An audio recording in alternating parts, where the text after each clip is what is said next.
Hi guys, ഇന്ന് വന്നിരിക്കുന്നത് ഈ ഒരു ഡാസ്ലർ ലിപ്സ്റ്റിക്കിന്റെ റിവ്യൂ ഞാൻ ഓൾറെഡി ചാനലിൽ ചെയ്തിട്ടുണ്ട് ഷോർട്സ് ആയിട്ട്. ഇത് വന്നിട്ട് എനിക്ക് വലിയൊരു ഇഷ്ടപ്പെടാത്തൊരു ഷെയ്ഡാണ്. കുറച്ച് ഭയങ്കര ഡാർക്ക്നെസ് ആണ് ലിപ്സിന് തരുന്നുണ്ടായിരുന്നത്. അതുകൊണ്ട് തന്നെ ഫേസ് ഒരു ഭയങ്കര ഡൾ ആക്കുന്നുണ്ടായിരുന്നത്. ഇതെങ്ങനെ നമുക്ക് മാറ്റിയെടുക്കാം, എങ്ങനെ നമ്മുടെ ഫേസിന് ചേരുന്ന രീതിയിലേക്ക് ലിപ്സ്റ്റിക് ഷെയ്ഡ്സ് ചേഞ്ച് ചെയ്യാം. സ്റ്റൈൽ കോൾഡ് ഓംബ്രെ ലിപ്സ് എന്ന് പറയും. നമുക്ക് ഈ ആ ഒരു ഓംബ്രെ ലിപ്സ് എങ്ങനെ ക്രിയേറ്റ് ചെയ്യാം. ഫസ്റ്റ് ലിപ്സ്റ്റിക് അപ്ലൈ ചെയ്യാം. തുടങ്ങി കഴിഞ്ഞിട്ടുള്ളൊരു ഇങ്ങനെയാണ് കേട്ടോ. താഴെ ഉൾഭാഗത്ത് ഒന്ന് വൈപ്പ് ചെയ്ത് കളയാം ആദ്യം തന്നെ. ഓക്കെ, അപ്പോൾ നല്ലത് അവിടെ ഇരിക്കട്ടെ.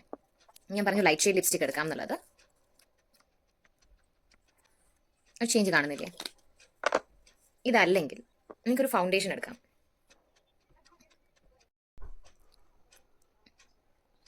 ഇതൊന്നും നിങ്ങൾക്ക് മനസ്സിലാവുന്നില്ല, ഒരു ഡിഫറൻസ് വന്നിട്ട്. ഇത് കുറച്ചുകൂടെ ഭംഗിയായില്ലേ, നമ്മുടെ ചുണ്ടിന് ചേരുന്ന രീതിയിലായി. ഇതുപോലത്തെ കുറച്ച് ലിപ്സ്റ്റിക്കിന്റെ ഒരു കോമ്പിനേഷൻ ഞാൻ ഒരു വീഡിയോ ആയിട്ട് അപ്ലോഡ് ചെയ്യുന്നുണ്ട്, ഒന്ന് ചെക്ക് ചെയ്യാം കേട്ടോ. I hope you like the shorts, and if you love that, please do check in the channel and like and subscribe. Bye bye.